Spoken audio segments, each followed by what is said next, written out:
Sometimes the wildest things in life are just looking for someone who understands their pain. Sometimes it takes one broken soul to reach another. Out in Montana, folks talked about a wild stallion called Hellfire that no cowboy could tame. The McAlister Ranch offered $1,000 to anyone who could break him.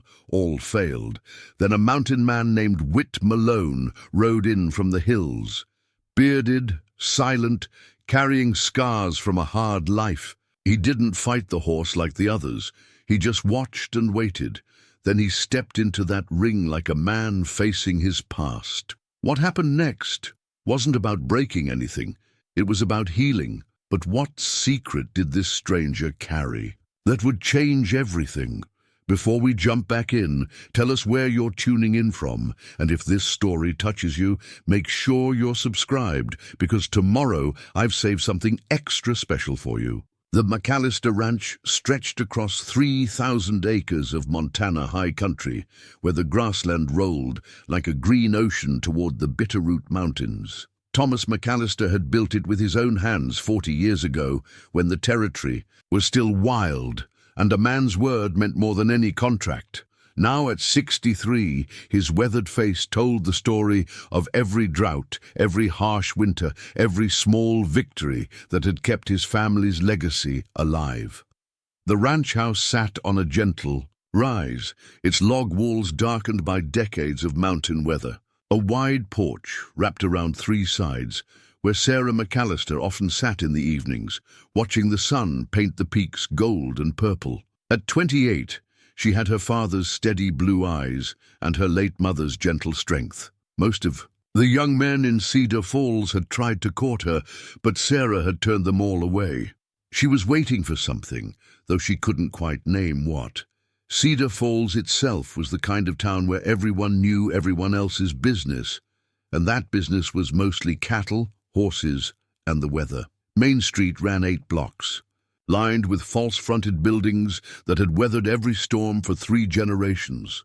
Murphy's General Store anchored one end, while the Cattleman's Saloon held down the other. In between lay the barbershop, the church, the doctor's office, and enough small businesses to keep a community of 800 souls fed and supplied. The morning Whit Malone rode into town, Mrs. Henderson was sweeping her front steps and noticed him first. He sat his horse like he'd been born to the saddle, but there was something different about him. While most cowboys rode with easy confidence, this man carried himself with the careful awareness of someone who'd seen too much of the world's darker corners. His horse was a sturdy bay gelding, well cared for but showing the miles of hard travel. The man himself appeared to be somewhere in his 40s, with steel-grey hair that hadn't seen a proper cut in months, and a beard to match.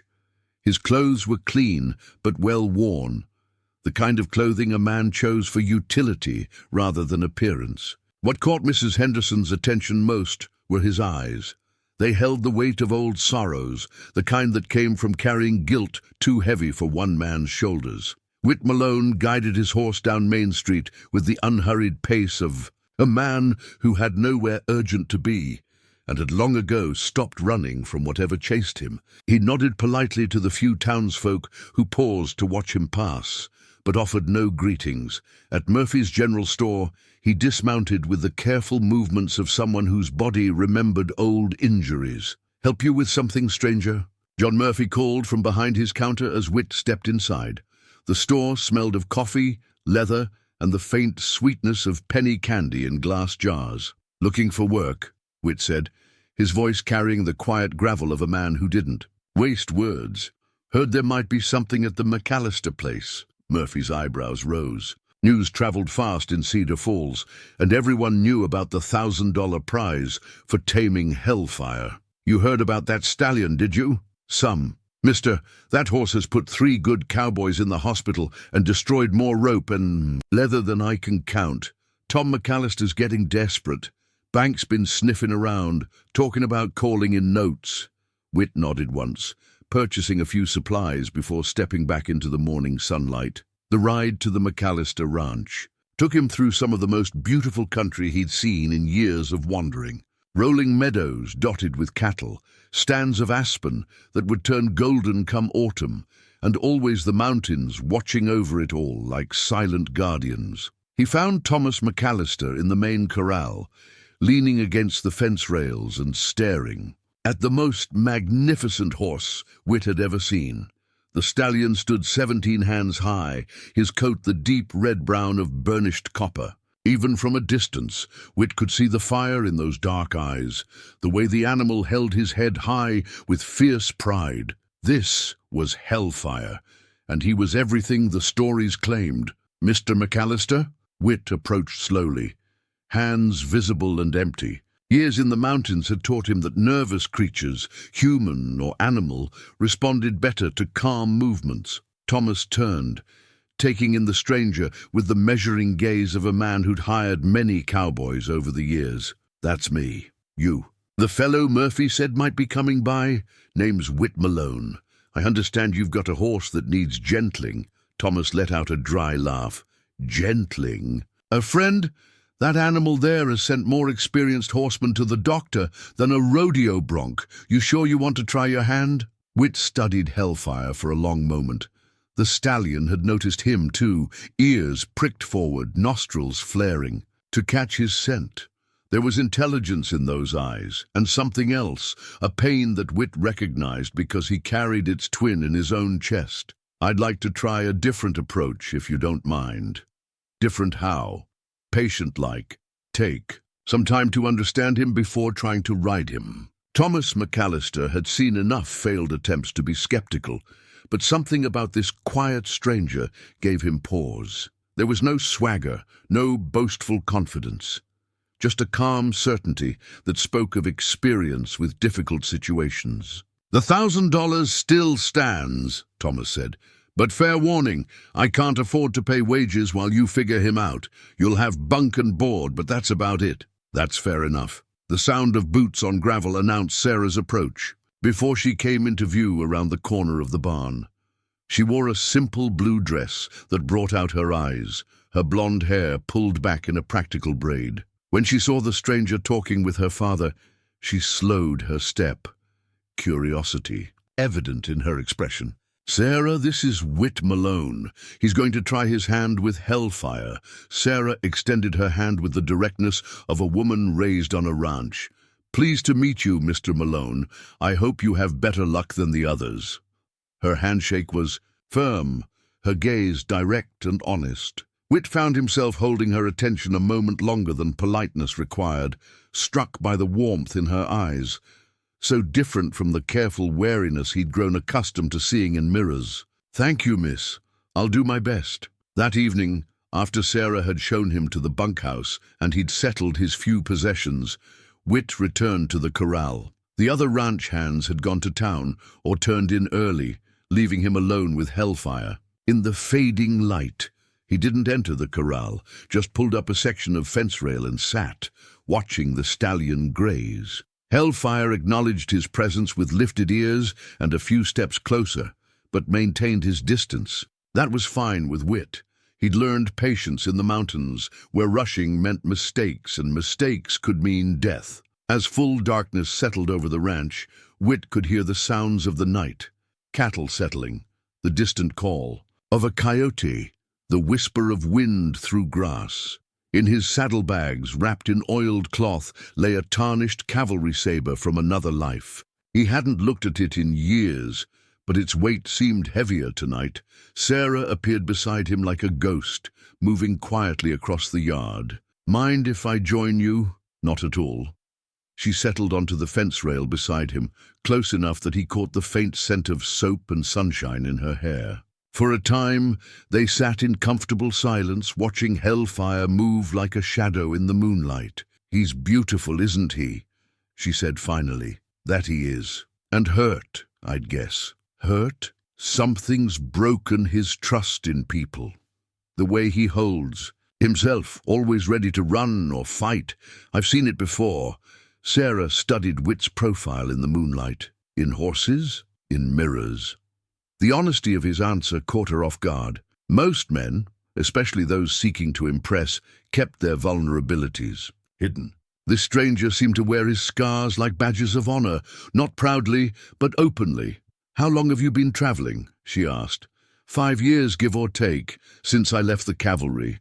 The war's been over a long time. Some wars don't end when the treaties are signed." Before Sarah could ask what he meant, Hellfire nickered softly from across the corral. Both humans turned to see the stallion standing at the fence, not 20 feet away, watching them with calm curiosity. "Well, I'll be," Sarah whispered. "He's never come that close when people are around." Whit remained perfectly still, letting the horse look his fill. After several minutes, Hellfire tossed his head once and moved away, but without the aggressive posturing he'd shown to every other human who'd tried to approach. "That's a start," Whit said quietly. As they walked back toward the house, Sarah found herself stealing glances at this quiet stranger.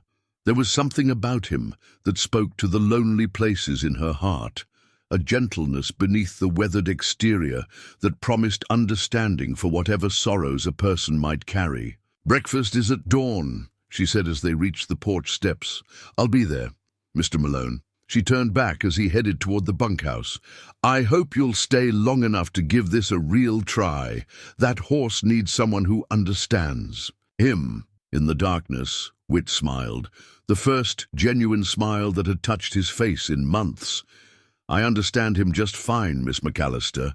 Question is whether he'll come to understand me." As he settled into the narrow bunk that night, Whit stared at the ceiling and listened to the night sounds of the ranch.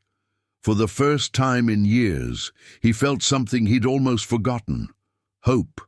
Not just for the broken stallion in the corral, but for the broken man trying to find his way back to something resembling peace. Outside, Hellfire stood silhouetted against the star-filled sky, and both man and horse carried the weight of old wounds into their dreams. Dawn came soft and golden over the McAlister Ranch, painting the mountains in shades of rose and amber.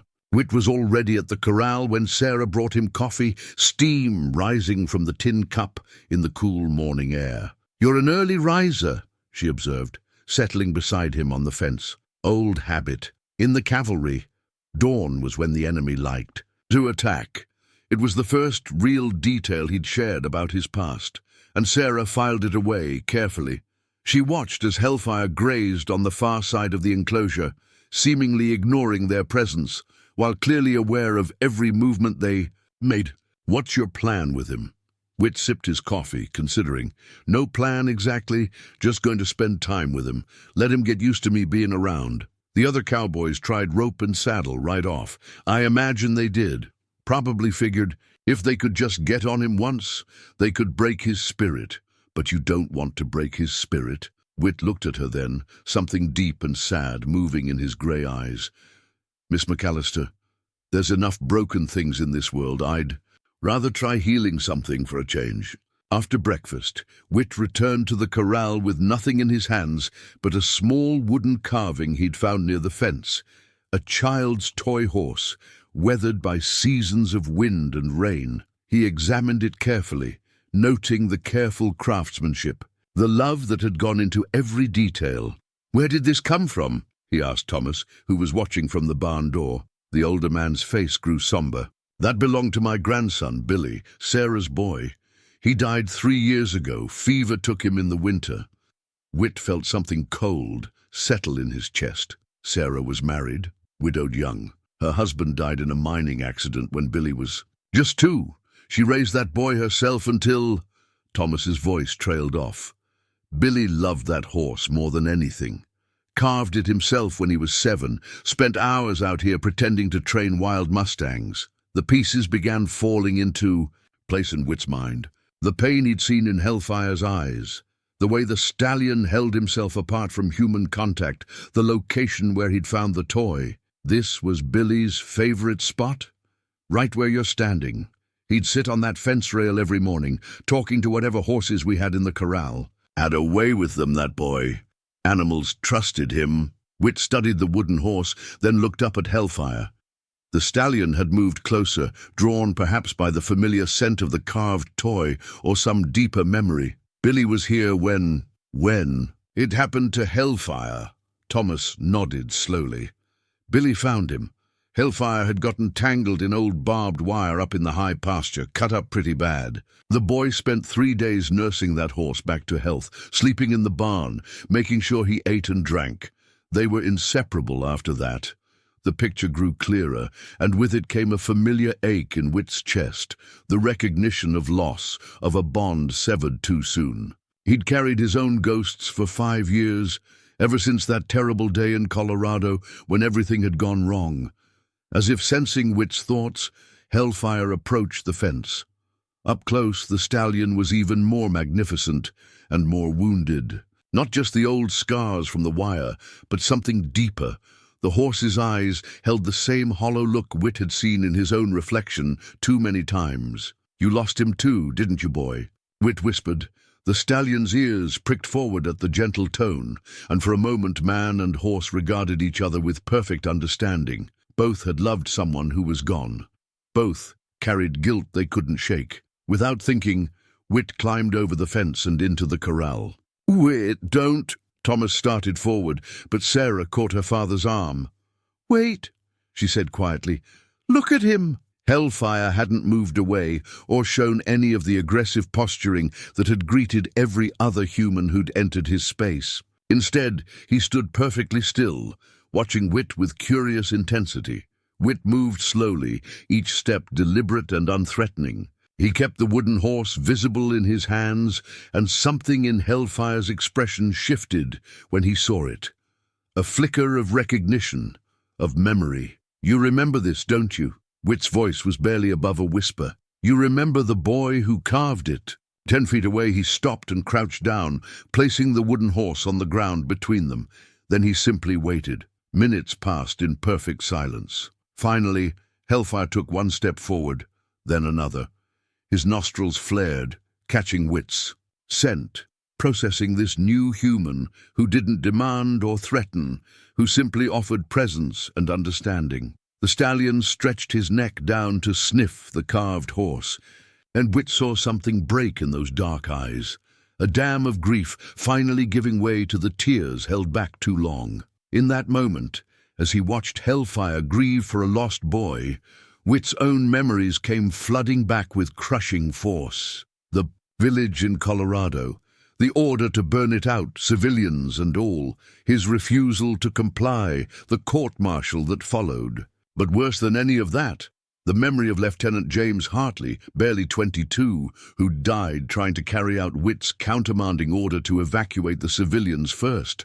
Jimmy had been like a son to him, eager and brave and full of belief that they were fighting for something righteous. When the Confederate sharpshooter's bullet found him, Jimmy had died in Whit's arms, blood frothing from his lips as he whispered, "Did we save them, Captain? Did we get them out?" They had saved most of the civilians, but Jimmy's life was the price, and Whit had been carrying that weight ever since.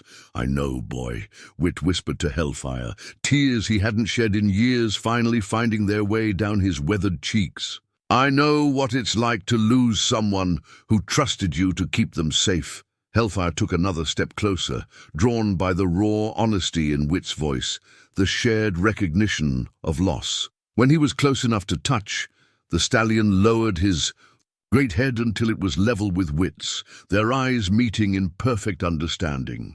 Slowly, carefully, Whit reached out and touched the horse's muzzle. Hellfire didn't pull away. Instead, he leaned into the touch, the first human contact he'd accepted since Billy's death. From outside the corral, Sarah watched with tears streaming down her face. She'd seen grown men thrown and trampled by this horse, seen him rear and strike at anyone who dared enter his space.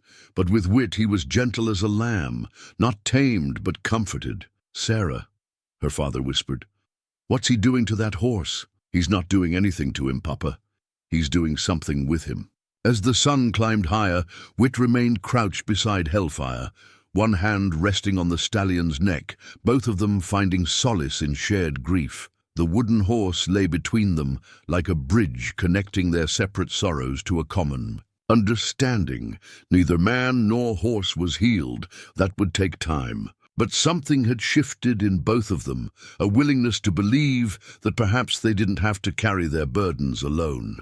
When Whit finally stood and backed slowly toward the fence, Hellfire followed him part way, as if reluctant to let this understanding human leave. At the gate, Whit turned back once more. "I'll be back tomorrow, boy. We've got some healing to do, you and I." As he walked toward the house, Sarah fell into step beside him. "I've never seen anything like that," she said softly. "He's a good horse. Just needed someone to understand his pain. And you do understand his pain?" Whit stopped walking and looked at her, really looked at her for the first time, taking in the compassion in her eyes, the strength in her bearing, the way she'd trusted him when her own instinct said to be afraid. "Miss McAlister, we all lose people we love. Some of us just take longer to learn how to live with it." As they reached the porch, Sarah touched his arm gently. "I'm glad you came here, Whit Malone. I think you and Hellfire are going to help each other find some peace." That night, as Whit lay in his narrow bunk, he felt something he hadn't experienced in 5 years of wandering, a sense of purpose beyond mere survival. Tomorrow he would return to Hellfire, and together they would begin the long journey back from the darkness that had claimed them both. The days that followed took on a gentle rhythm that felt foreign to Whit after years of restless wandering.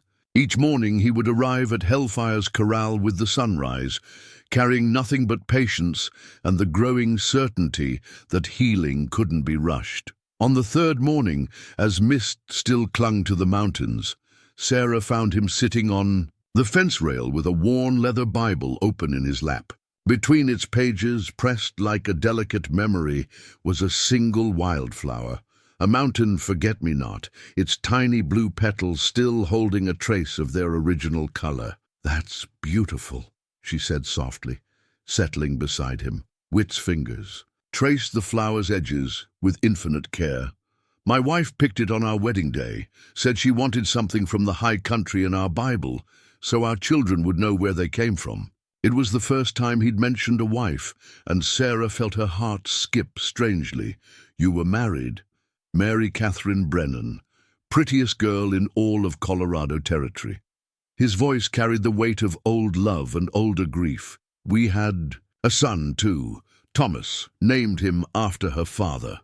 The silence stretched between them, filled with questions Sarah didn't dare ask. Finally, Whit closed the Bible carefully and looked at her with eyes that held too much sorrow for one man to carry.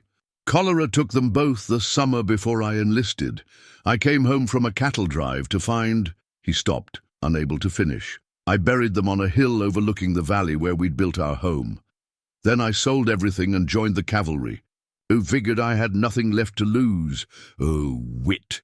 Sarah's hand found his without thinking, her fingers intertwining with his work-roughened ones. "I'm so sorry." In the corral, Hellfire had moved closer to the fence, drawn by their quiet conversation. The stallion seemed to sense the weight of shared grief, his dark eyes soft with understanding. "That's why you know," Sarah said, pieces falling into place. "Why you understand what he's going through. Grief's the same whether you've got 2 legs or 4. Makes you want to run from everything that might hurt you again." They sat in comfortable silence as the sun climbed higher, watching Hellfire graze with the easy acceptance he'd shown only to Whit. Other ranch hands began their morning chores, but kept their distance from the corral. Word had spread about. The stranger's unusual methods and opinions were divided. "That mountain man's touched in the head," Jake Morrison had declared at the cattleman's saloon the night before. Jake was a top hand on the neighboring Rocking W Ranch, known for his skill with difficult horses and his pride in that skill. You can't gentle a horse with pretty words and patience. That stallion needs a firm hand and a tight rein. Jake had been one of the first to try taming Hellfire, lasting less than 8 seconds before the horse sent him flying into the fence rails. The memory still stung, made worse by watching a stranger succeed where he had failed, but not everyone shared Jake's skepticism. Old Pete, the McAlister Ranch's foreman, had been watching Whit's progress with growing interest. "In 40 years of working with horses," he told Sarah over breakfast, "I've never seen anything like it. That stallion's not broken, but he's not wild neither. It's like he's learned to trust again." As if to prove Pete's point, when Whit entered the corral that morning, Hellfire actually approached him. Not warily, not with the stiff-legged caution of a trapped animal, but with something resembling curiosity. "Morning, boy," Whit said quietly, extending his hand palm up. Hellfire sniffed his fingers, then allowed Whit to stroke his muzzle. Zimmy. Touch was electric, not the quick grab and hold of domination, but the gentle contact of one being offering comfort to another. Sarah watched from the fence, marveling at the transformation in both man and horse. The rigid tension that had defined Hellfire for 3 years was beginning to ease, replaced by something that looked almost like contentment. And Whit, the haunted sadness that had shadowed his features, was still there, but tempered now by a growing sense of purpose. "You're different when you're with him," she observed later as they walked toward the house for lunch. "How so?" "Peaceful. Like you found something you didn't know you were looking for." Whit considered this, absently noting how the afternoon light caught the gold in Sarah's hair, how her simple dress couldn't hide the grace in her movements. When had he started noticing such things? When had his heart begun to feel anything? "Beyond the dull ache of loss, maybe I have," he admitted. That afternoon brought the first real test of Whit's methods. Jake Morrison rode up to the McAlister Ranch with 3 other cowboys from various spreads, all of them veterans of failed attempts to tame Hellfire. "Heard you got a new approach to horsebreaking," Jake said, his tone carrying just enough challenge to make Whit wary. "Thought we'd come see how it's done." Thomas McAlister emerged from the barn, clearly uncomfortable with the tension building in his yard. "Jake, boys, what brings you out this way?" "Just curious about your new horse whisperer." "Here," Jake drawled, dismounting with studied casualness. "See if maybe we've been doing things wrong all these years." Whit remained silent, recognizing the type. Men who measured their worth by their ability to dominate, who saw gentleness as weakness. He'd known plenty in the cavalry. Officers who believed fear was the only motivation that mattered. "Nothing wrong with your methods," Whit said quietly. "Just different from mine." "Different how?" Instead of answering with words, Whit simply walked to the corral and opened the gate. The watching cowboys straightened, expecting to see the explosive violence that had become Hellfire's signature.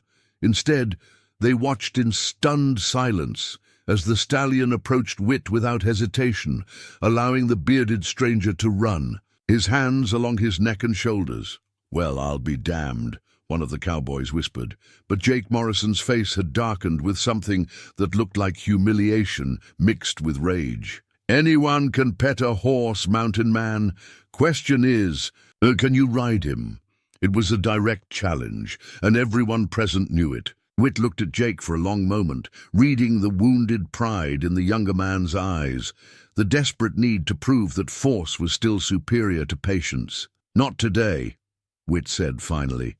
"He's not ready for that yet. Not ready. Or you're not ready?" The insult hung in the air like gunpowder smoke. Sarah stepped forward, her chin raised defiantly. "Mr. Morrison, I think it's time you and your friends moved on.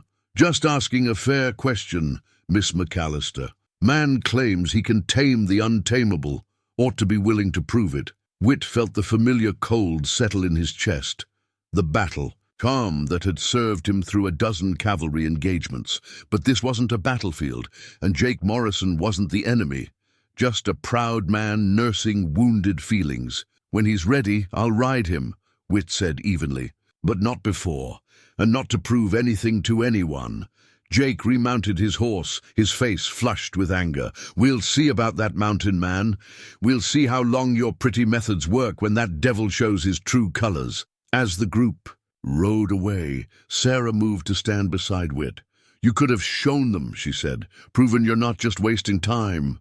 "Maybe, but that's not what this is about." Whit looked at Hellfire, who had remained calm throughout the confrontation. "This is about trust, and trust can't be rushed or proven on demand." That evening, as stars began to appear in the darkening sky, Whit sat beside Hellfire's corral and thought about trust, how easily it could be broken, how difficult it was to rebuild, and how precious it became once found again. The nightmare came, as it always did, in the darkest hours before dawn. Whit jolted awake in his narrow bunk, sweat cooling on his skin as the familiar images faded. The burning village, Jimmy Hartley's young face twisted in pain, the weight of a dying boy in his arms.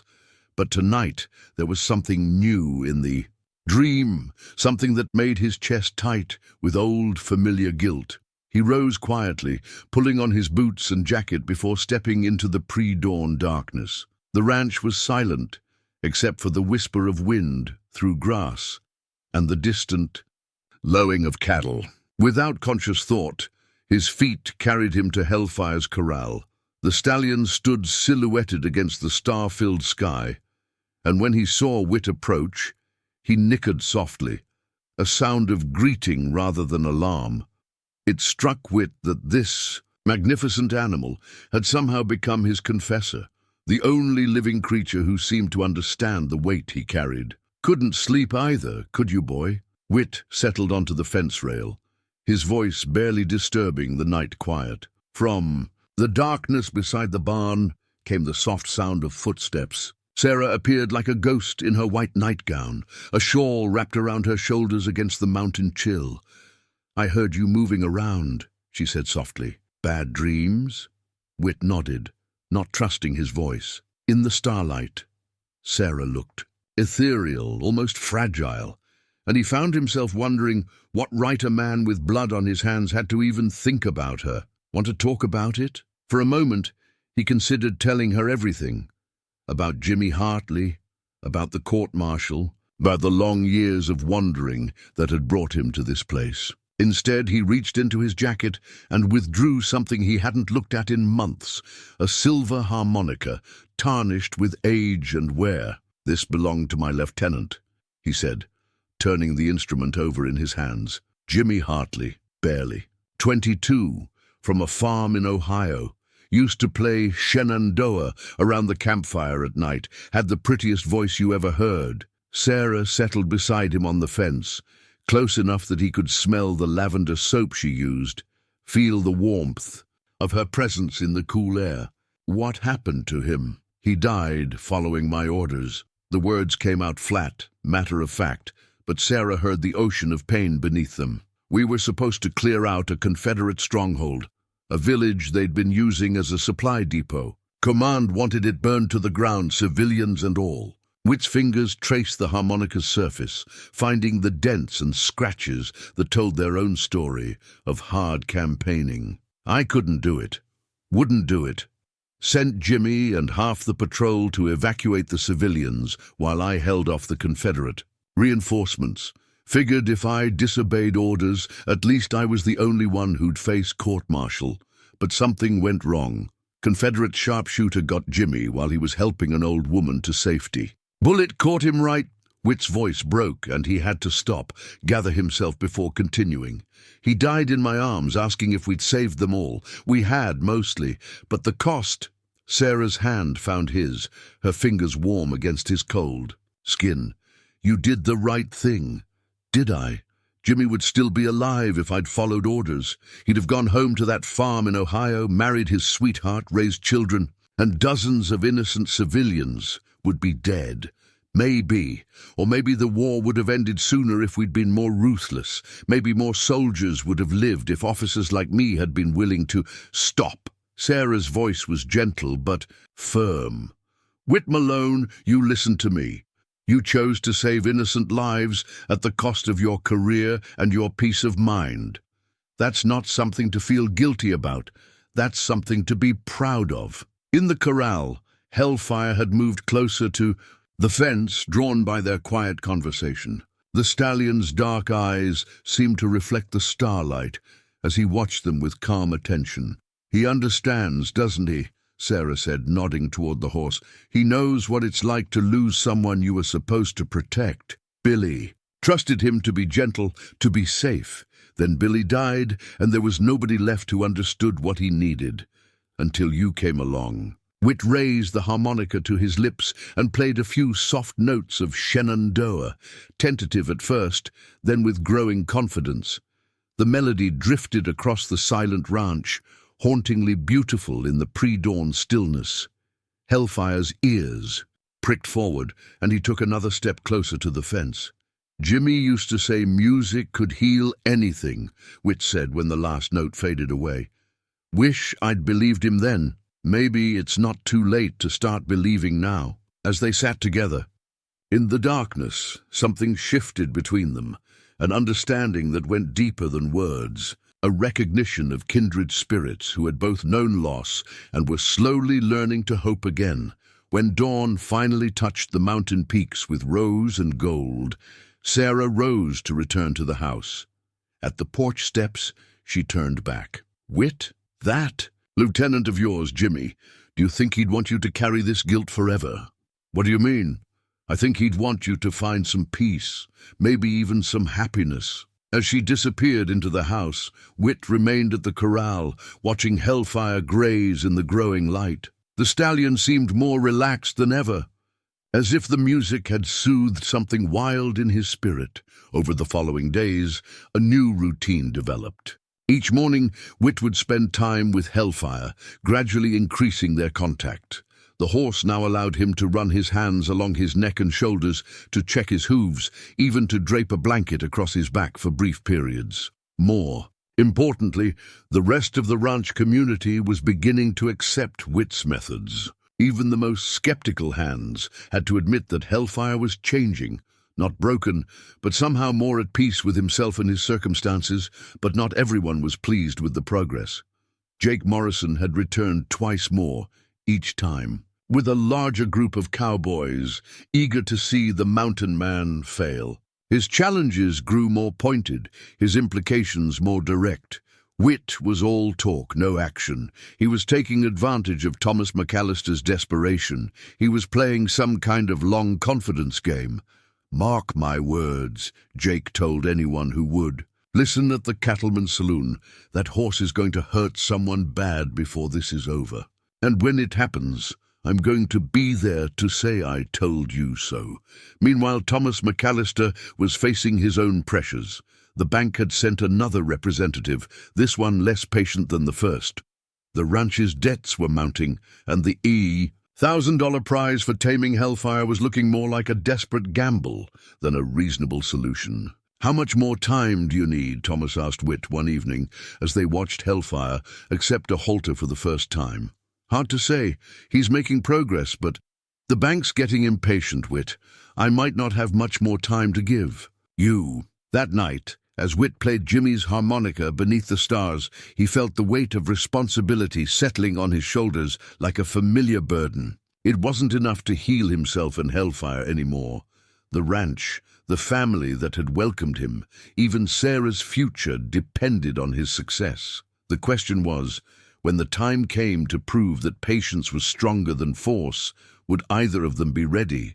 Word of the mountain man and his gentle ways with Hellfire spread beyond Cedar Falls, like ripples in a still pond. By the third week of Whit's stay, visitors began arriving from neighboring towns, ranchers curious about his methods, horse traders looking for new techniques. Even a few folks who just wanted to witness what they'd heard was impossible. Thomas McAlister watched the steady stream of visitors with mixed feelings. The attention was good for business, with several ranchers already inquiring about hiring Whit to work with their own difficult horses. But the growing audience also meant growing pressure, and pressure had a way of turning even the gentlest situations volatile. "You're becoming quite the celebrity," Sarah observed one morning as they watched a group of horsemen from Missoula approach the ranch. Whit frowned, his discomfort obvious. "Celebrity's the last thing I want to be. Crowds make me nervous, and they make Hellfire nervous too." It was true. The stallion had grown increasingly skittish as more strangers gathered around his corral, and Whit had noticed the old wariness creeping back into those dark eyes. Trust, he was learning, was as fragile as it was precious. Among the morning's visitors was a face Whit recognized.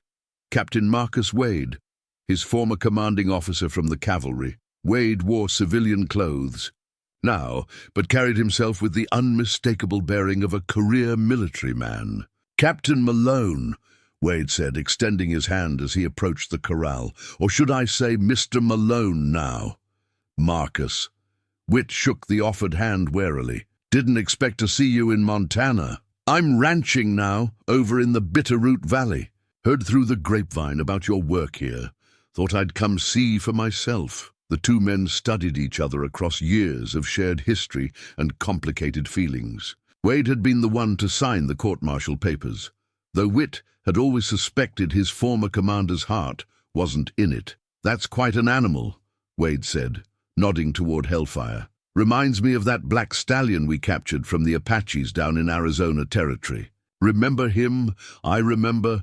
Took 6 men to hold him down for shoeing. Wild as a mountain storm and twice as dangerous. This one's different. Wade studied Whit's face, noting the changes 3 years of civilian life had wrought. The bitter anger was gone, replaced by something that looked almost like peace. So are you, apparently. Their conversation was interrupted by the arrival of Jake Morrison and 4 other cowboys, all of them mounted and moving with the deliberate swagger of men looking for trouble. "Well, well," Jake called out, his voice carrying across the yard. "Look who's drawn himself an audience. You putting on a show today, mountain man?" Sarah stepped closer to Whit, her jaw set with determination. "Jake Morrison, you're not welcome here. My father made that clear. This is still a free country, Miss McAlister. Man's got a right to watch a public spectacle." "There's no spectacle here," Whit said quietly. "Just a man working with a horse." "Working," Jake laughed, but there was no humor in the sound. "I've been watching you for weeks, and all I've seen is petting and talking. When are you going to actually ride that animal?" The challenge hung in the air like a drawn blade. Around the yard, conversations died as people turned to watch the confrontation. Even Hellfire seemed to sense the tension moving restlessly in his corral. "When he's ready," Whit replied. "He looks ready to me." "Hell, he's got a halter on, doesn't he? What more do you need?" Captain Wade stepped forward, his voice carrying the authority of old command. "Morrison, is it? I suggest you move along. This is private property." Jake's eyes narrowed as he took in Wade's bearing, recognizing another military man. "And you are someone who knows what he's looking at." Wade's tone brooked no argument. "Captain Malone here has more experience with difficult horses than you'll see in a lifetime. If he says the animal isn't ready, then it isn't ready." The use of his old rank made Whit stiffen slightly, but he said nothing. Around them, the gathered crowd was growing restless, sensing drama but unsure what they were witnessing. Jake Morrison's face flushed red with humiliation and anger. Being dismissed by one soldier in front of another was more than his pride could bear. "Captain, is it?" Jake's voice dripped sarcasm. "Well, Captain, maybe you can explain why your boy here is too yellow to climb on a horse he claims to have." "Intamed." The insult found its mark. Whit felt the familiar cold settle in his chest, the battle calm that preceded violence. His hand moved unconsciously to where his cavalry saber would have hung, finding only empty air. "Jake." Sarah's voice cut through the tension like a knife. "That's enough. You need to leave. Now." But Jake was past the point of reason, driven by weeks of wounded pride and public humiliation. He dismounted and began walking toward the corral, his hand resting on the rope coiled at his side. "Tell you what, mountain man, since you're too scared to prove your methods work, maybe I'll just show these folks how a real cowboy handles a difficult horse." "Don't." Whit's voice carried a warning that made several people step back instinctively. "Stay away from him, or what, you'll court-martial me?" The words hit like a physical blow. Whit's past, his disgrace, his exile, all of it suddenly exposed for everyone to see. He saw the questions in Sarah's eyes, the recognition in Wade's face, the cruel satisfaction in Jake's expression. "That's right, folks," Jake announced to the crowd. "Your hero here isn't just a mountain man. He's a disgraced cavalry officer. Got himself court-martialed for disobeying orders. Probably got good soldiers killed with his cowardice." The silence that followed was deafening. Whit felt every eye in the yard fixed on him, felt the weight of judgment and speculation. In his peripheral vision, he saw Sarah's face, the shock and confusion written there. Then Jake Morrison opened the gate to Hellfire's corral. "No!" Whit lunged forward, but it was too late. The stallion, already agitated by the crowd and the hostile energy, exploded into action as Jake entered his space with rope in hand. Years of trust and patient progress seemed to evaporate in an instant as Hellfire reared, striking out with deadly hooves at this new threat. Jake rolled aside just in time, the horse's iron shoes missing his head by inches. The crowd scattered, some running for the safety of the buildings, others climbing fences or diving behind water troughs. "Hellfire!" Whit's voice cut through the chaos, carrying a note of command and desperation that penetrated even the horse's panic. "Easy, boy. Easy." The stallion's ears flicked toward the familiar voice, but he remained agitated, circling the corral with wild eyes and flaring nostrils. Jake Morrison had scrambled to safety outside the fence, his face pale with the realization of how close he'd come to serious injury or death. "See?" Jake shouted, his voice shaking. "That's what your gentle methods get you, a killer horse that'll cave in the first skull it gets near." But Whit wasn't listening. He was already moving toward the corral gate, his attention focused entirely on the frightened animal inside. Behind him, he heard Sarah call his name, heard the murmur of voices discussing what they'd just witnessed. In his jacket pocket, folded and refolded until the creases were nearly worn through, lay the faded commission papers that had once made him Captain Whit Malone of the United States Cavalry, the same papers that documented his court-martial and dismissal from service. He'd carried them for 5 years, a reminder of honor lost and trust betrayed. Now, as he approached the gate of Hellfire's corral, he wondered if those papers would soon represent yet another failure. Another situation where his methods had proven insufficient to overcome the violence of the world. The corral fell silent, except for the sound of Hellfire's labored breathing and the scrape of his hooves against packed earth. Whit stood at the gate, his hand on the latch, while 30 pairs of eyes watched to see what the disgraced cavalry officer would do next. "Don't go in there," Jake Morrison called from his position of safety behind a water trough. "That horse is loco, he'll kill you." Whit ignored him, his attention focused entirely on Hellfire.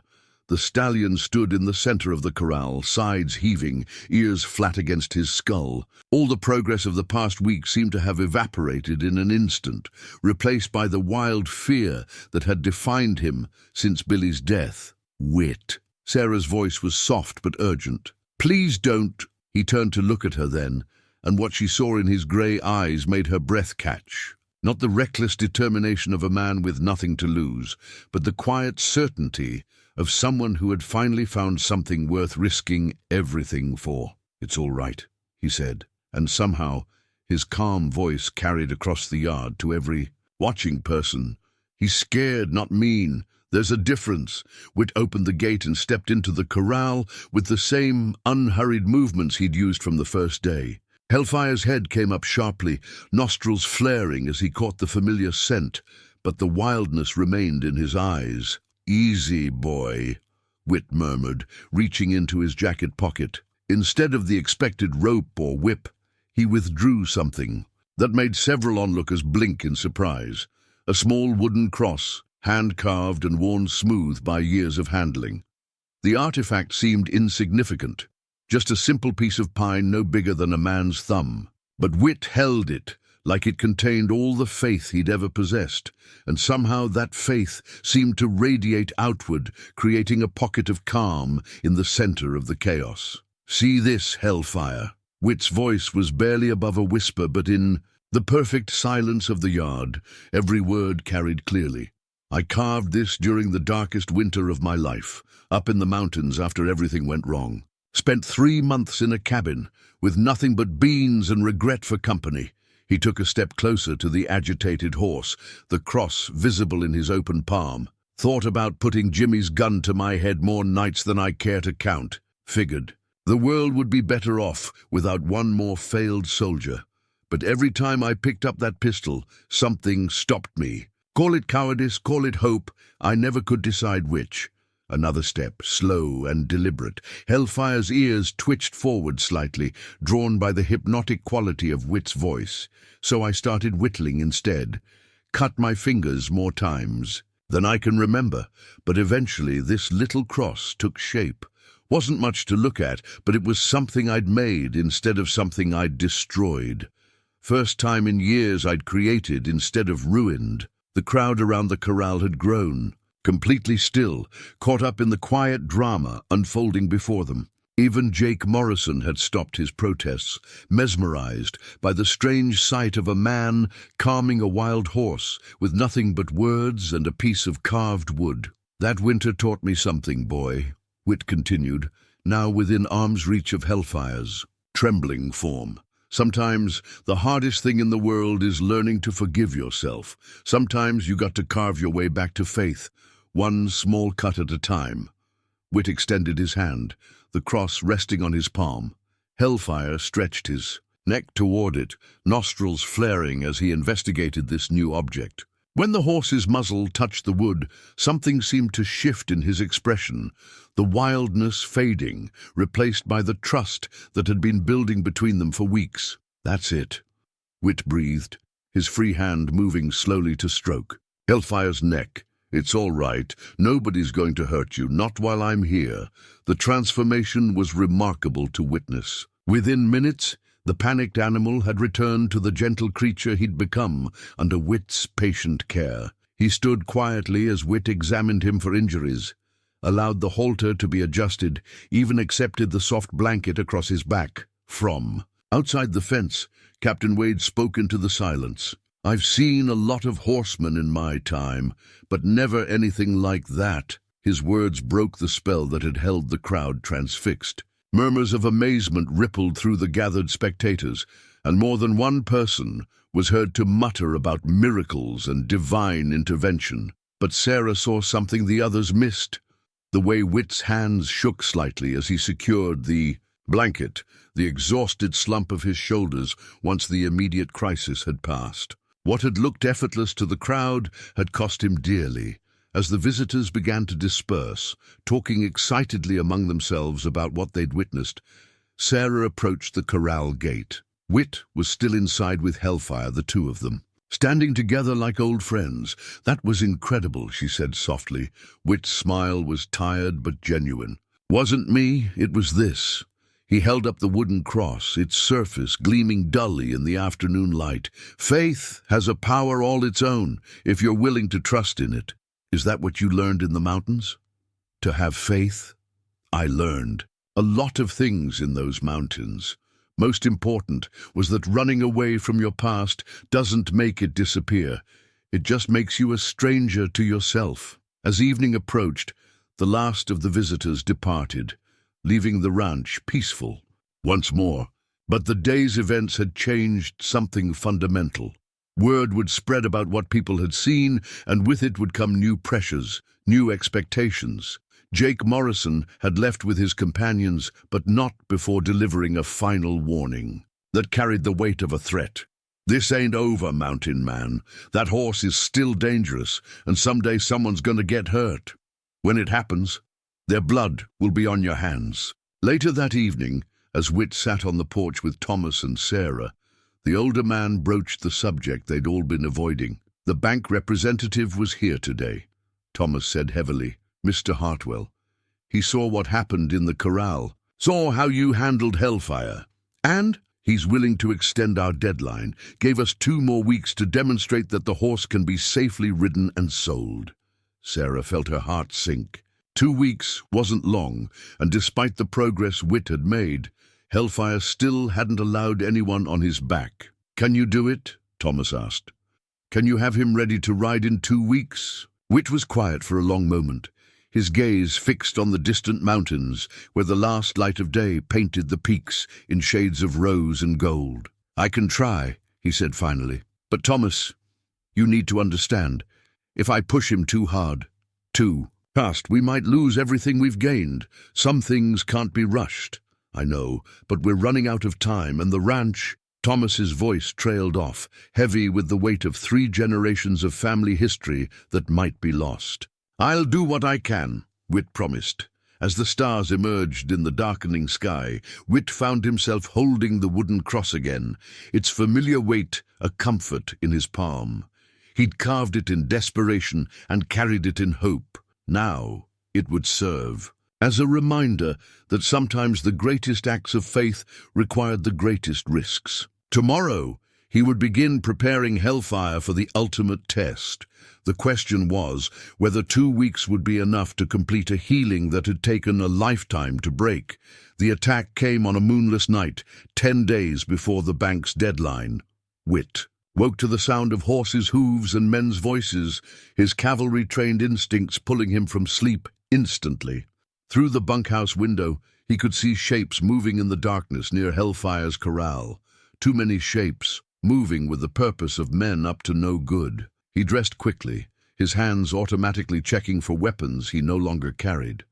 The voices grew louder as he approached the corral, and he recognized Jake Morrison's drawl cutting through the night air. "Easy now, boys. Remember, we want him alive. Dead horse ain't worth nothing to nobody. What if he fights?" Another voice asked one of the cowboys who'd ridden with Jake that first day. "Then we fight back. Mountain Man ain't the only one who knows how to handle difficult animals." Whit counted at least 6 men in the darkness, all of them armed and mounted. They'd brought extra rope and what looked like a makeshift loading chute. This wasn't a spur-of-the-moment decision, but a planned theft. In the corral, Hellfire was already agitated, sensing the hostile intentions of the intruders. He paced along the far fence, snorting and tossing his head, the trust Whit had built with him, evaporating under the pressure of familiar threats. "Jake!" Whit called out, stepping into the open. "What do you think you're doing?" The men spun toward him, hands moving to their weapons. In the starlight, Jake Morrison's face was a mask of grim determination and wounded pride. "What should have been done weeks ago," Jake replied. "That horse is dangerous, and you're too soft to do what needs doing. We're taking him off your hands." "You mean stealing him?" "I mean claiming the bounty that should have been mine from the start. Thomas McAlister offered $1,000 to anyone who could tame that stallion. Well, I'm going to tame him my way and collect what's owed me." Whit felt the familiar cold settle in his chest, the battle calm he'd known too well during the war. But this wasn't a battlefield, and these weren't enemy soldiers. They were misguided men driven by pride and desperation. "Jake, listen to me," he said, his voice carrying the authority of his old rank. "You don't want to do this. You take that. Horse by force, you'll undo everything he's learned. You'll make him wild again, maybe permanently. Good. Wild horses should be wild or broken. None of this in-between nonsense you've been peddling." One of Jake's companions was already working on the corral gate, and Hellfire's agitation was growing by the second.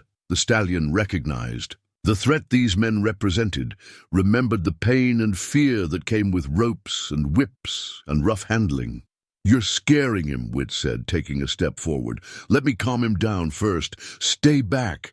Jake's hand moved to his gun. "You've had your chance, Mountain Man. Time for real cowboys to show you how it's done." The gate swung open, and 2 men entered the corral with ropes ready.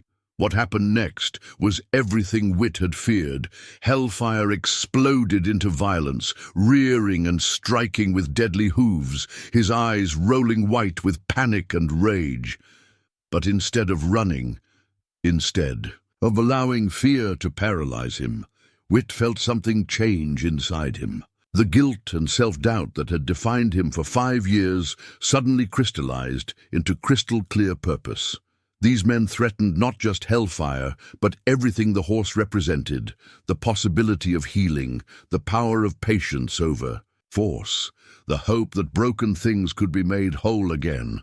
"Enough!" The word cracked across the night like a whip, and suddenly Whit wasn't a guilt-ridden ex-cavalry officer anymore.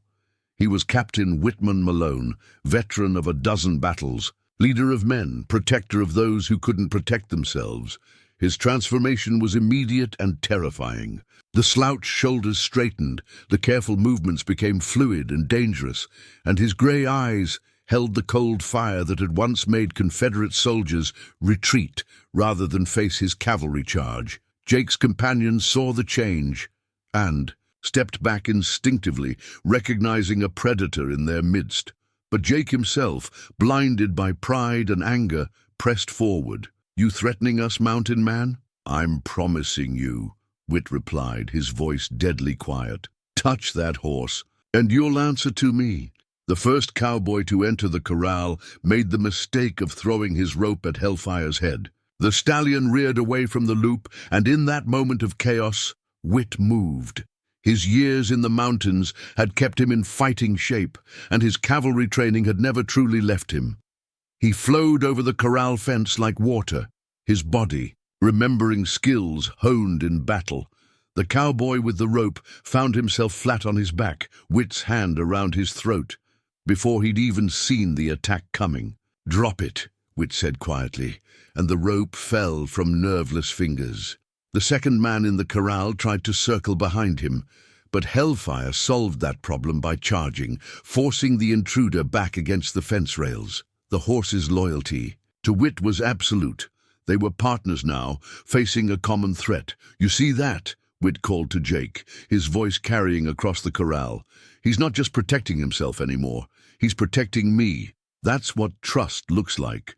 But Jake Morrison was past the point of reason. He drew his pistol, and for a moment the night balanced on the edge of violence. Then a new voice cut through the darkness. "I wouldn't do that if I were you." Captain Marcus Wade stepped into the circle of lamplight, his own weapon drawn and steady.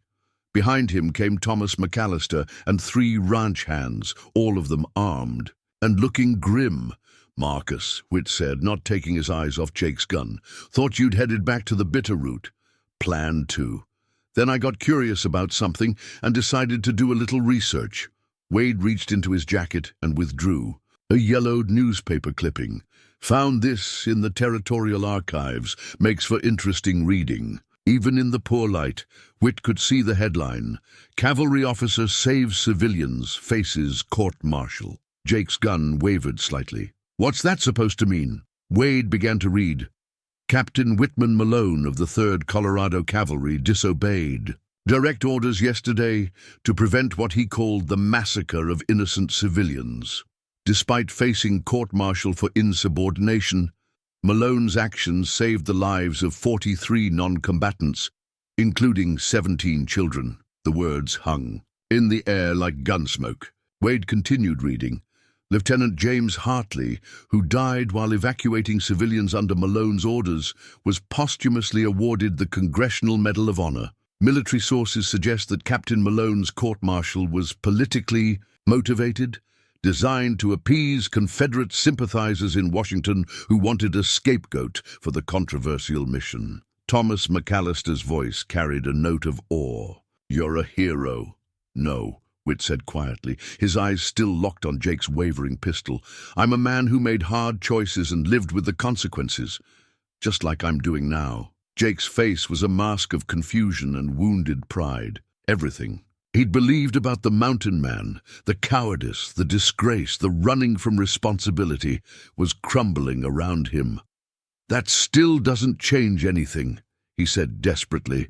"That horse is dangerous. The only dangerous thing here is you," Wade interrupted. "You're trespassing, you're attempting theft, and you're threatening a man who saved more lives in one day than you'll save in your entire lifetime." Slowly, reluctantly, Jake lowered his weapon. His companions were already backing toward their horses, recognizing a losing situation when they saw one. "This isn't over," Jake said, but the fight had gone out of him. That horse," Whit said, moving to stand beside Hellfire, his hand resting gently on the stallion's neck, "trusts me to keep him safe, and I don't break my promises."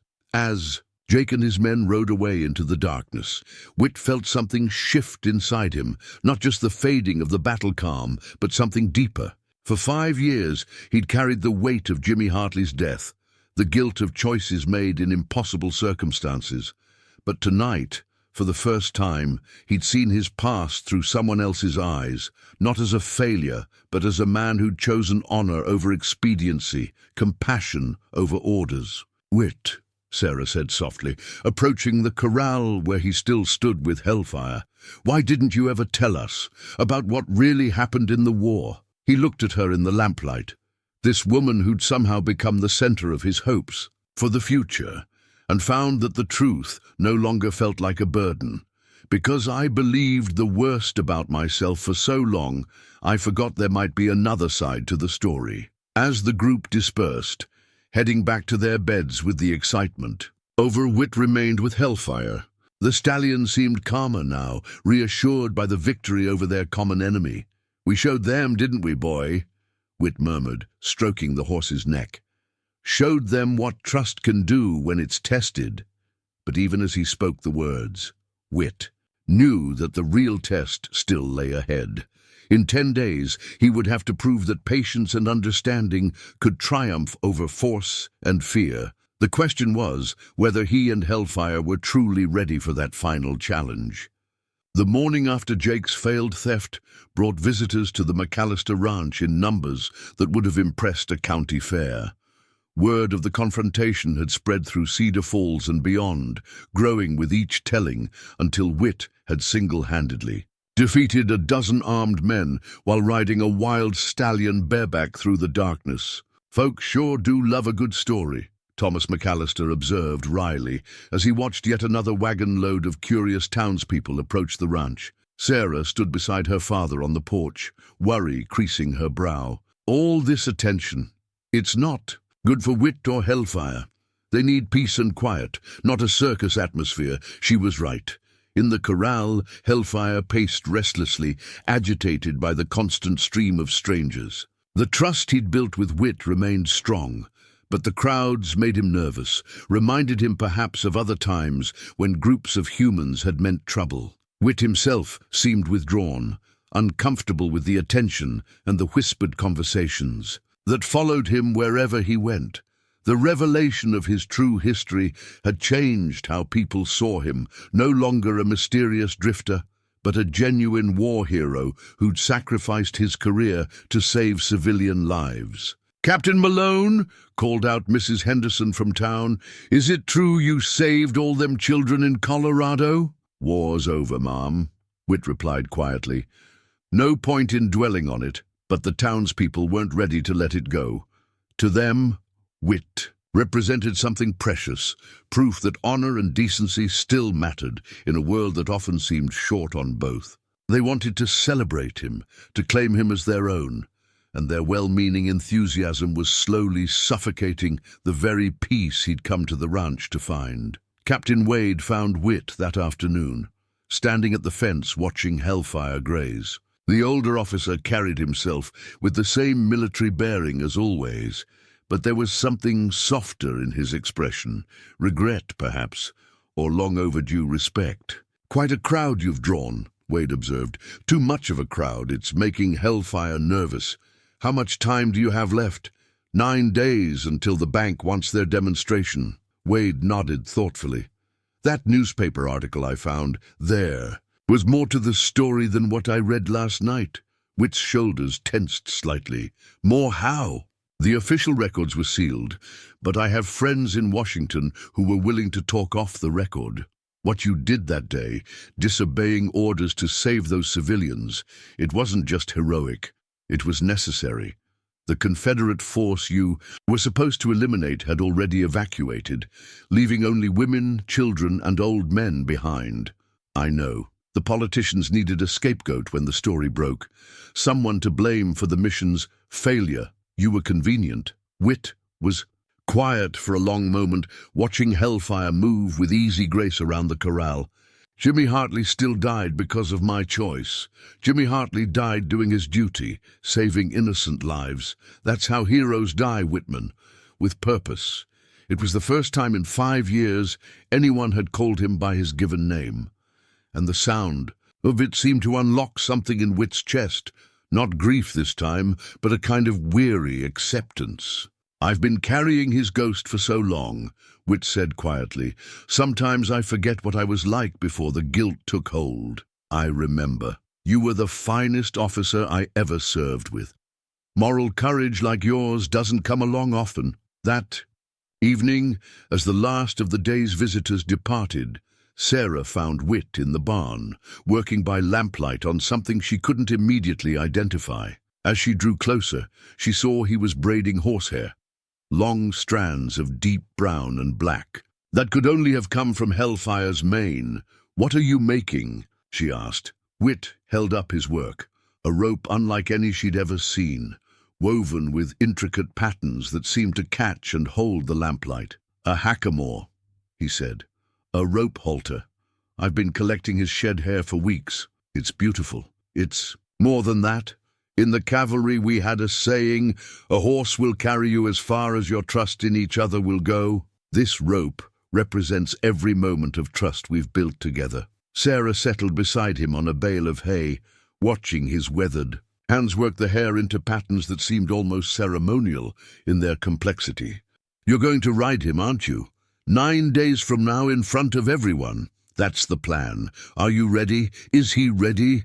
Whit paused in his braiding, considering the question with the seriousness it deserved. "I don't know.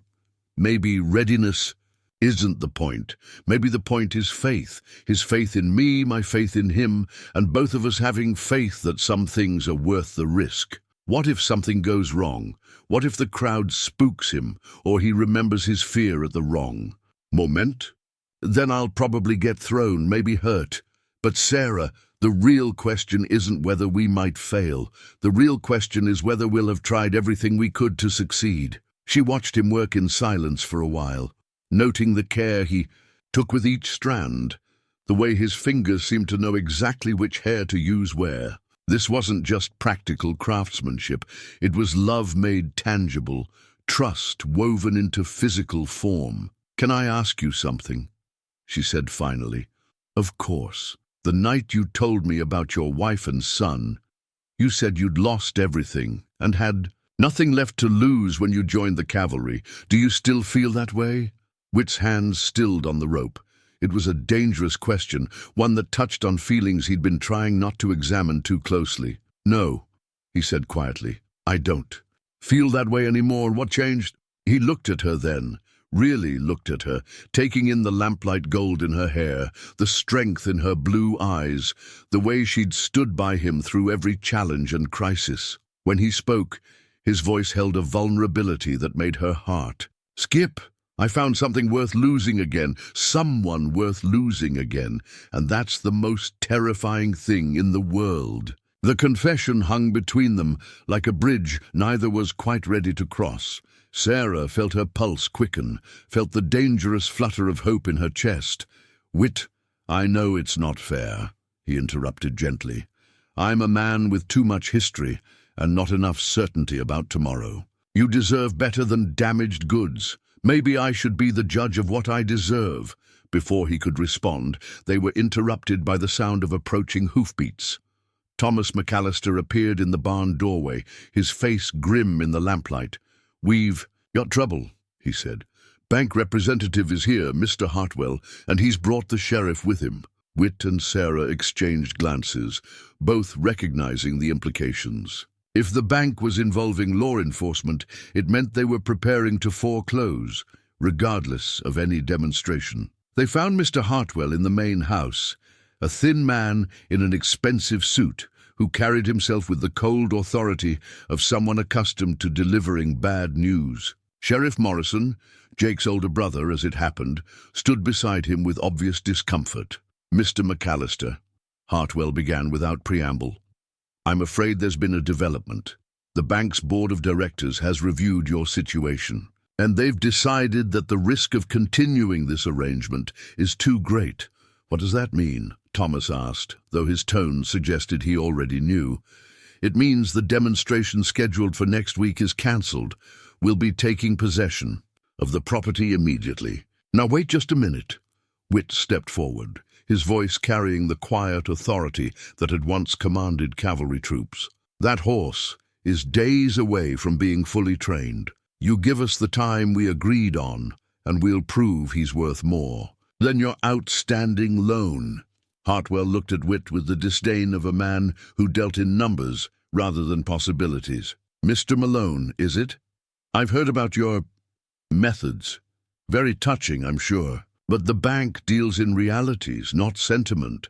Then deal with this reality, Whit replied. That stallion, properly trained, is worth 3 times what you're owed. You foreclose now, you lose money. We'll take our chances with a sheriff's auction.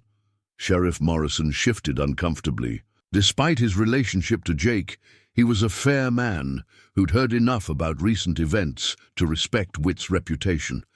Mr. Hartwell, the sheriff said carefully, might be worth giving them the time they were promised. I've seen that horse, and if Mr. Malone can really ride him... The decision is made, Sheriff. We'll begin inventory tomorrow. As the 2 men prepared to leave, Sarah stepped forward, her chin raised with defiant determination. 1 ride, she said. I beg your pardon? Give us 1 ride. Not a full demonstration, not a week of preparation.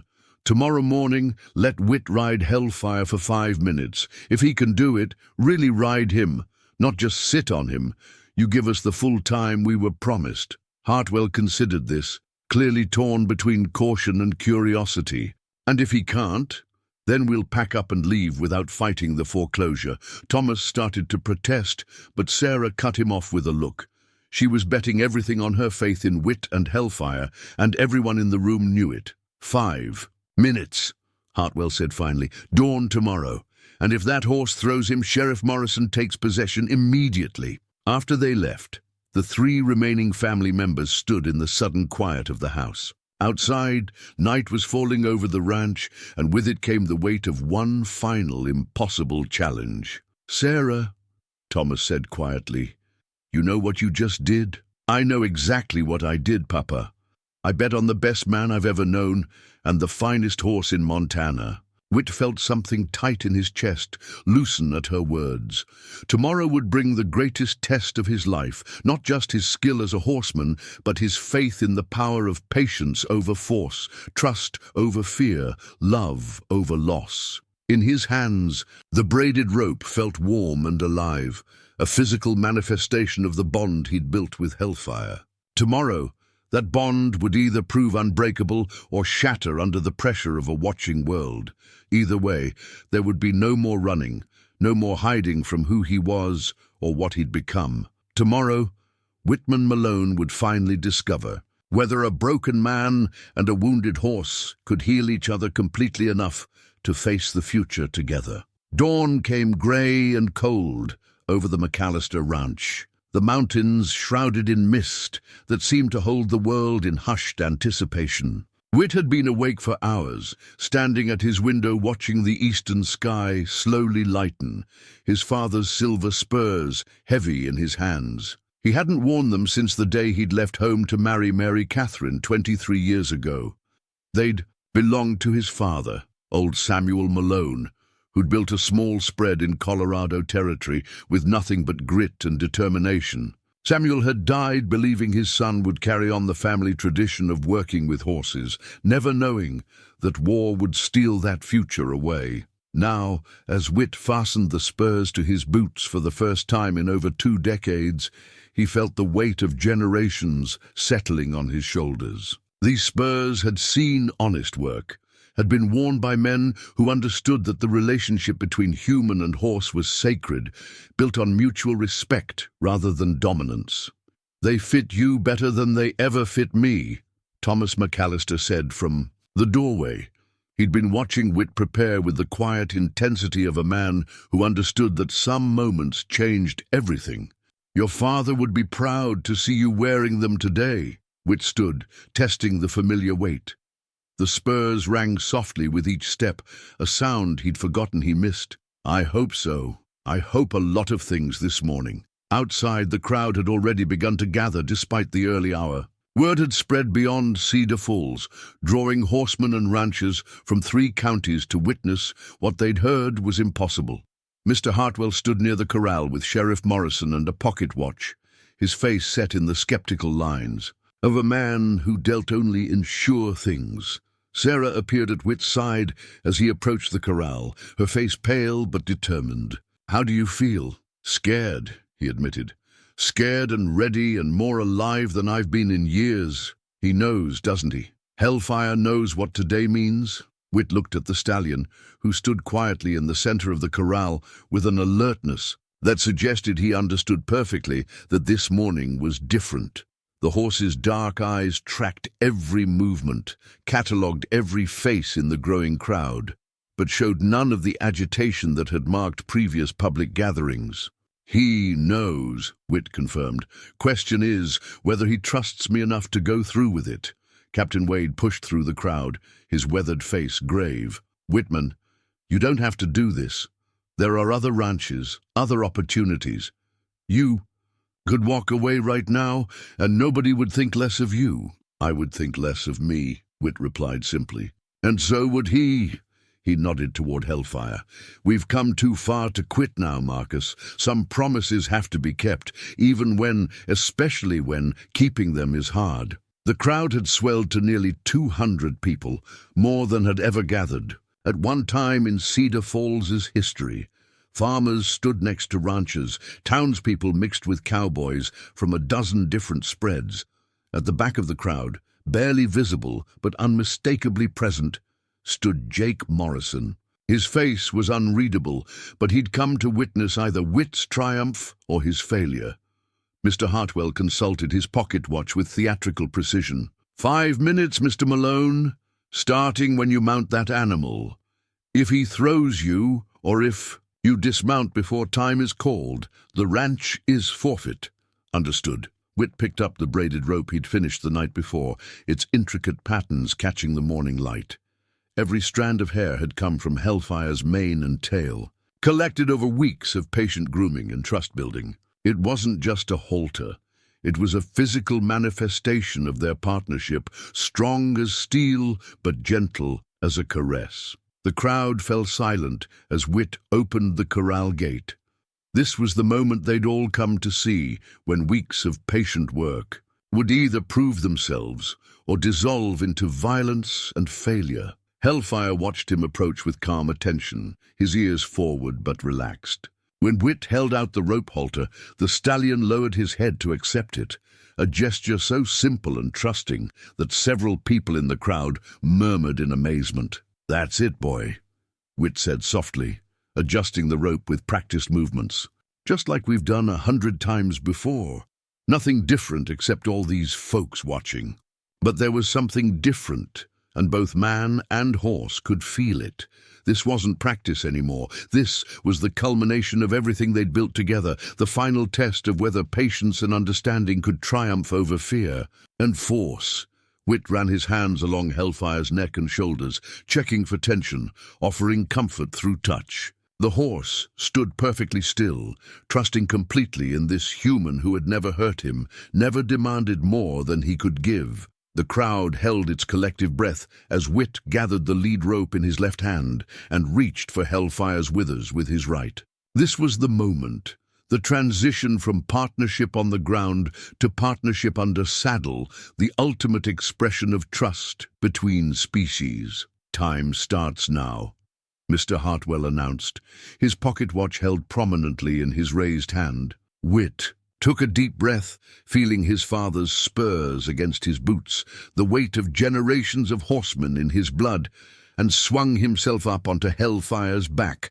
For a heartbeat that seemed to stretch into eternity, man and horse stood frozen in perfect balance. Hellfire's muscles bunched beneath Whit's legs, every instinct the stallion possessed screaming at him to buck, to fight, to throw off this weight on his back. But stronger than instinct was trust. Trust built over weeks of patient kindness.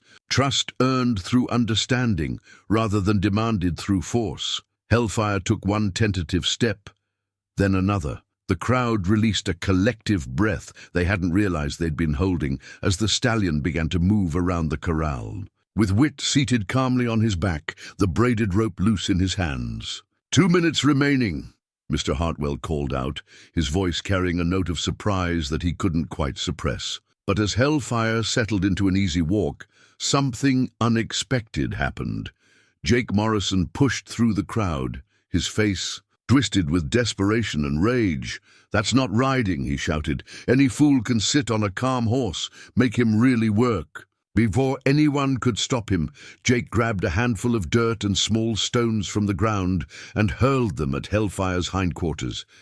The effect was instantaneous and catastrophic. The stallion exploded into the violent bucking that had sent every other cowboy to the hospital, his body arching and twisting with lethal power.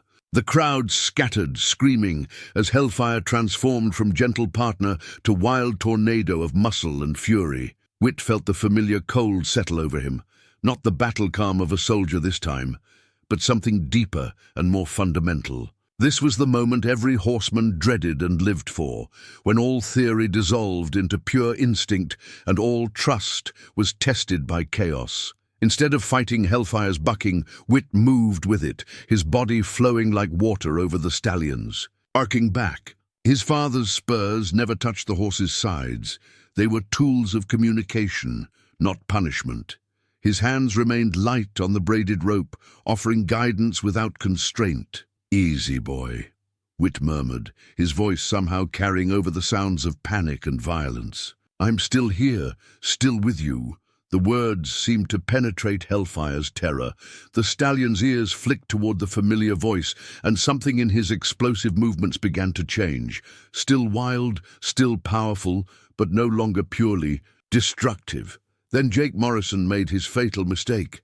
Seeing his sabotage failing, he grabbed a coiled rope and charged into the corral, intent on driving Hellfire into even greater violence. Hellfire saw him coming and spun to face this new threat, his eyes rolling white with rage and fear.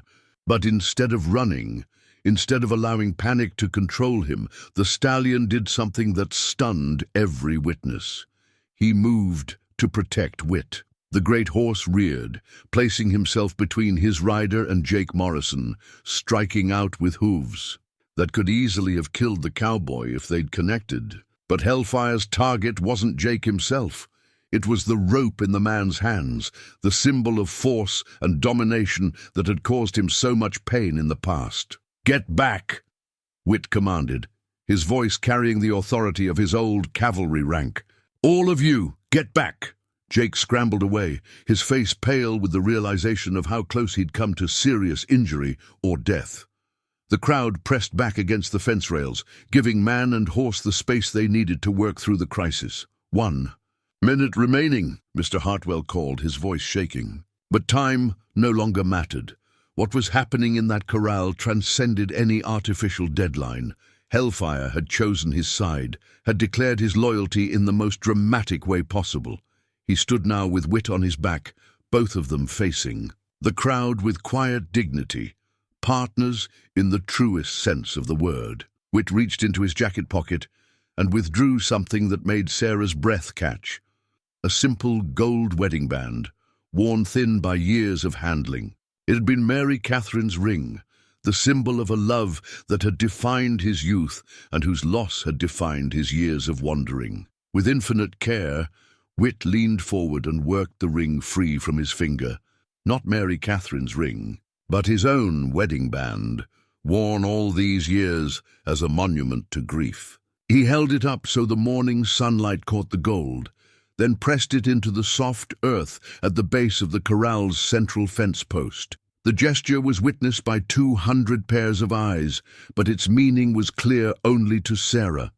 He was burying his past, releasing his grip on old sorrows, making room in his heart for new love and new hope. "Time," Mr. Hartwell called, his voice subdued. Whit remained seated on Hellfire's back for a moment longer, savoring the perfect stillness after the storm. The stallion stood quietly beneath him, sides heaving but calm, radiating the contentment of a creature who had finally found his place in the world.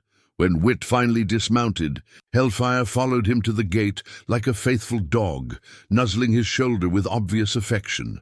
The transformation was complete, not broken, never broken, but healed, made whole through understanding and patience and the kind of love that asked nothing in return but trust. The crowd erupted in applause, but Whit heard none of it. His eyes were fixed on Sarah's face, seeing in her expression all the hope and love and future he'd thought lost forever. Tomorrow, There would be discussions. With the bank, arrangements to be made, a life to be built. But this moment, this perfect, shining moment belonged to them alone. 6 months later, on a crisp October morning when the aspens had turned the mountainsides to gold, Sarah McAlister became Sarah Malone in a ceremony that brought together 3 counties' worth of friends and well-wishers. The wedding took place on the very spot where Whit had first encountered Hellfire, beneath the spreading branches of an ancient oak tree that had witnessed decades of McAlister family history. Thomas McAlister walked his daughter down an aisle marked by wildflowers, his weathered face beaming with the kind of joy that comes from seeing a dream fulfilled beyond all expectations. Hellfire stood nearby, decorated with ribbons, and seemingly aware that this day marked another milestone in the strange and wonderful journey that had brought him from wild terror to gentle companionship. Children from town took turns offering him sugar cubes and apples, marveling at the famous horse who had become as docile as an old farm mare, except when working cattle, when the fire still blazed in his dark eyes. "He's still got spirit," Whit had explained to a visiting rancher the week before. "But now that spirit has direction, purpose. A wild horse needs to be wild. A working horse needs to be willing. The trick is knowing which one you're dealing with on any given day." The ranch itself had been transformed by success.